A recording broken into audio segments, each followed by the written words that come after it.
On a psychological level, fasting plays a major role in training the human being in principles of patience. We're living in a society where immediate gratification is a premium. Everybody puts a premium on it. You want to find whatever you want immediately. Whatever you desire, it should happen now. This sense of immediacy that we have, which is urgency. So fasting helps to settle things back down, put it in its proper place. Be patient. Be able. These are good we could say life skills, emotional, psychological life skills which everybody needs to develop.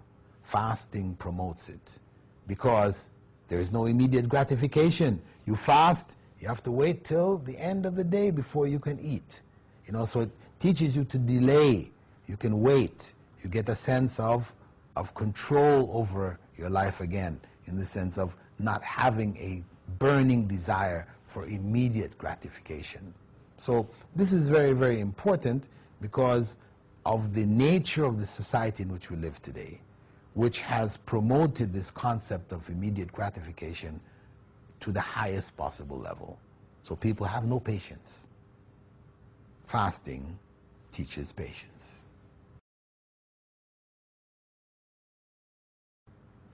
Among the things which people are often plagued with is the desire for the things of this world, that we become so attached to life in the sense of the material life that we can't find a sense of contentment. We're always after this and after that and after the other. When we've gotten this, then we want that. When we've gotten that, we want the other.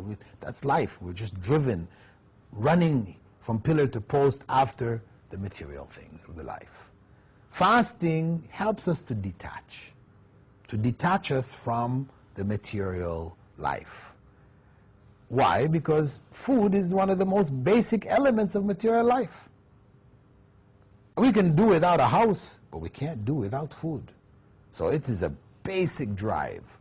So where we're able to put it aside, this helps us to detach ourselves from the worldly life.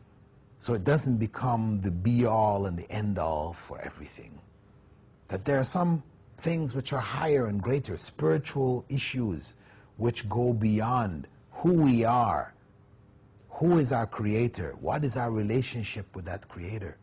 What is our purpose here in life? These are bigger questions that we need to address. And we don't need to be blinded by our needs and our desires for the worldly life, where we lose track of the more important aspects of our life. So fasting then helps us to detach. Not to detach ourselves totally, because of course this is suicide. We're not trying to kill ourselves when fasting. No, we are only trying to reduce our attachment. And that is very, very important for us to really find contentment in this life. Fasting also addresses a spiritual need that we have, which is salvation from sin.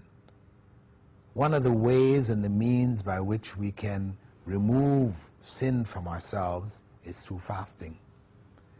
The Prophet, may God's peace and blessing be upon him, had said that whoever fasts Ramadan sincerely, Allah will forgive their previous sins. So it is a means of erasing sin. It doesn't mean, of course, that people say, well, okay, I'm going to be a sinner for the next 11 months, and when Ramadan comes along, I'm going to be a good Muslim and fast, and so my sins are all forgiven, and I can be a sinner for the next 11. No, it doesn't work like that. Because if we are deliberate sinners for those 11 months, with the plan to remove the sin during Ramadan, what's going to happen is we're going to be sinners in Ramadan. It's not going to do the job. This is about sincerity. Whoever fasts Ramadan sincerely. You can't fast Ramadan sincerely and then plan to sin for the next 11 months. It just doesn't go together. I mean, on paper you can put it down or you can say it, but reality is not the case. So a person who, as human beings, we commit sins. We have errors. We try to turn back to God, seek His forgiveness, etc. throughout the year. In this month where we sincerely fast, it helps to erase whatever we were unable to erase. If we're sincere with the fast. So it has this purifying quality to it. Fasting in Ramadan erases the sins of the previous. So on this level, on the spiritual level, fasting plays an important role in giving a person a sense of becoming pure, removing from oneself sin, corruption, and evil, moving towards goodness.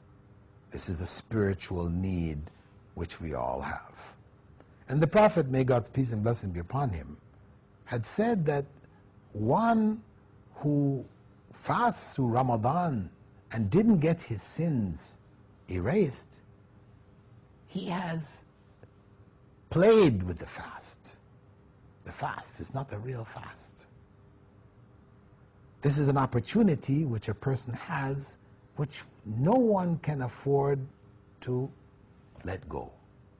So it's very important for us when we go into the fast of Ramadan, as Muslims, we should be very sincere and very careful about this month.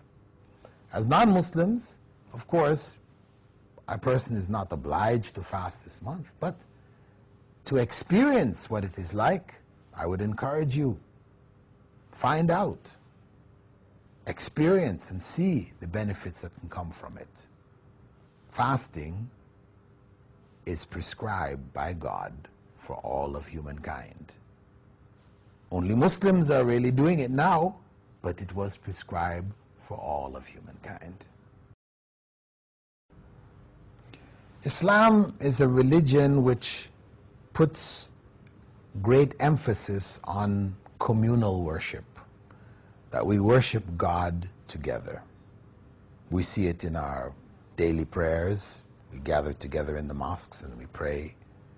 The Hajj, where people gather together and make pilgrimage to Mecca. Fasting also is a collective act of worship.